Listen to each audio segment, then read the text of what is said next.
What up gamers, I'm Sir Mav and today I'm going to be talking about agent contracts within Anthem, specifically legendary contracts that we saw an example of during the latest livestream from the Anthem team. I'll cover what they are, how they work, and what you have to do to acquire them once you reach the Elder Game of Anthem. But before we get into legendary contracts, I have a giveaway going on for Anthem where 3 lucky winners have a chance to win a free copy of Anthem right before launch. So if you and a couple of friends want a chance to win a free copy, check the link in the description box below on how to enter. If you find this video helpful, give it a like and tap fire that subscribe button on your screen. Don't forget to check that bell too so you're notified when the next video drops. Now, let's talk legendary contracts in Anthem. So what exactly are legendary contracts? Well, they are, simply put, in-game content missions that you can do solo or with a squad. These contracts grant you constant, random content that you can repeat for additional loot and XP as you set out to upgrade your javelins after level 30. So how do we get to this stage of setting out on legendary contracts in the in-game? Well, first you need to become familiar with the agents of Fort Tarsus.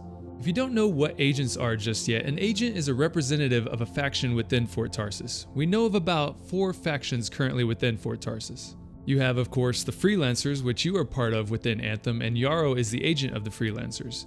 You also have the Sentinels, whose agent will likely be Bryn, and the Arcanists faction, whose agent we know of as Matthias. We may also have Tassin for our Corvus agent in the game, but I'm hesitant to say Corvus will have legendary contracts simply because it wasn't confirmed during the latest livestream covering this subject. But we do know she will have regular contracts available for us as confirmed through some Fort Tarsus gameplay shown in a previous livestream. In any case, these factions will have contracts based around their own interests. So for example, Freelancers are responsible for protecting the people. So likely Yarrow will send us out on heroic quests of sorts to protect those in need of our help in some way, shape, or form. Sentinels are more or less the guards of Fort Tarsus, so we'll probably come across content that pertains to protecting the people within Fort Tarsus somehow. The Arcanists are basically the research and technology faction of Anthem. They have a keen curiosity for the Shaper gods, so on any of Matthias's contracts we are bound to run into tasks that dwell upon Shaper relics and Shaper tech left within the world. So in order to get these legendary contracts, we'll first have to start building a relationship with each agent within a faction. To build this relationship, we will start by completing story quests, which essentially earn us favor with these agents. With these story quests also come what Emily, the senior level designer responsible for a majority of these quests, referred to as daily contracts. This will kind of mix us into the storyline of Anthem, allowing the player to understand each faction's interests and what they are fighting for or seeking within this world. And these lower level contracts per se will basically be our training grounds that prepare us players for what we can expect when we reach the legendary contracts at endgame.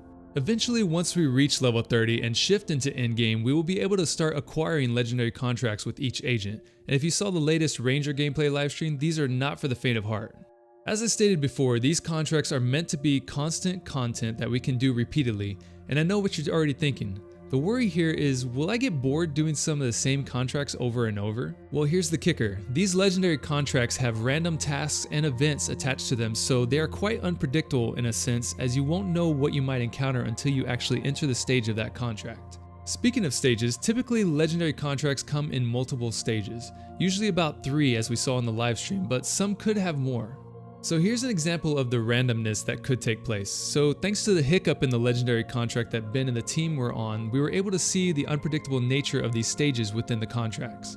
In the first run at stage 1, the team had to silence a relic and take down an Ursix in the process. At stage 2, they had to silence another relic while being attacked by brutes. Since there was a bug, Ben had to restart the mission during the livestream, which brought us back to stage 1. Since it was the restart, stage 1 was still the same, but the spawn point on the relic was in a different place point. And here's where the RNG takes effect. Even though this was the same legendary contract, once the team reached stage 2, the task was totally different. Now instead of silencing another relic, they had to defend an Arcanist researcher and simply had to take down some Wolvens and release the Arcanist. Once complete, they moved on to stage 3, and one thing I forgot to mention is that as you progress through each stage of these contracts, each is exponentially harder and more intense than the last. And you can definitely see this difficulty change as the last stage of this contract, the team had to go up against not 1, but 3 elite lesser Ash Titans. And although these are the little brothers of the huge Ash Titan we saw from E3 2018 gameplay, they were definitely shown to be a formidable foe. So this example kind of gives you a bit of insight on just how random these legendary contracts can be to give them a fresh face every time you jump into one. Also, given that this is in-game content, each stage has a respawn restricted warning as you enter it, meaning that if you or another team member go down, you will not have a respawn timer. Instead, you'll be in the down state until you get picked up by one of your teammates. And if for some reason your team squad wipes, then you'll reload to the previous checkpoint. An example of this would be, say your team squad wipes at stage 3, then your team would have to start back at the beginning of stage 3 to complete it. And that's legendary contracts for Anthem. These contracts are definitely viable content for us in obtaining awesome loot, as we saw Ben acquire masterwork gear pieces and other rare and epic loot drops during the latest livestream. So what other content would you want to see for the endgame in Anthem? I know there's been lots of talk around wanting raids with a bigger group, so I'm definitely curious to see what other aspirational content they bring into the game at and after launch. If you missed it, I've linked the most recent livestream down below if you haven't seen it yet. Comment down below with any questions you may have on Anthem, and until next time gamers, keep it locked here at iGame for the latest on Anthem. This is Sir Mav, signing off.